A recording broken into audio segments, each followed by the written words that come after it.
నటరత్న ఎన్టీఆర్, జానపద బ్రహ్మ విఠలాచార్య కాంబినేషన్లో రూపుదిద్దుకున్న 8వ చిత్రం ఆలీబాబా 40 దొంగలు.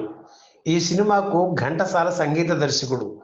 ఇందులో పైలా పచ్చీసులో భామలు చందమామలు అనే పాట ఉంది. ఘంటసాల, బాలు పాడిన పాట ఇది. ఈ పాట రికార్డు చేసే ముందు ఒకసారి రిహార్సల్స్ చేద్దామని బాలు ఇంటి అడ్రస్ కోసం సంగీత దర్శకుడు కోదండపాణి ఇంటికి వెళ్ళారు ఘంటసాల. దీనికోసం ఆయనే వెళ్ళాల్సిన అవసరం లేదు, తన అసిస్టెంట్ని పంపించినా చాలు. కానీ ఘంటసాల పద్ధతి అది. ఆయన వెళ్ళేసరికి కోదండపాణి ఇంట్లో లేరు. వచ్చే వరకు వెయిట్ చేస్తానని ఇంటి అరుగు మీద చుట్ట కాలుస్తూ కూర్చున్నారు ఘంటసాల. ఇంతలో బాలునే అక్కడికి వచ్చారు. ఘంటసాలను చూసి ఆశ్చర్యపోయి, ఏమిటి మాస్టర్ ఇక్కడ కూర్చున్నారు అని అడిగారు బాలు. నీ అడ్రస్ కోసం వచ్చాను బాబు. ఆలీబాబాలో నువ్వు నేను కలిసి ఒక పాట పాడాలి, వీలున్నప్పుడు రిహార్సల్స్కి రమ్మని చెబుదామని అన్నారు.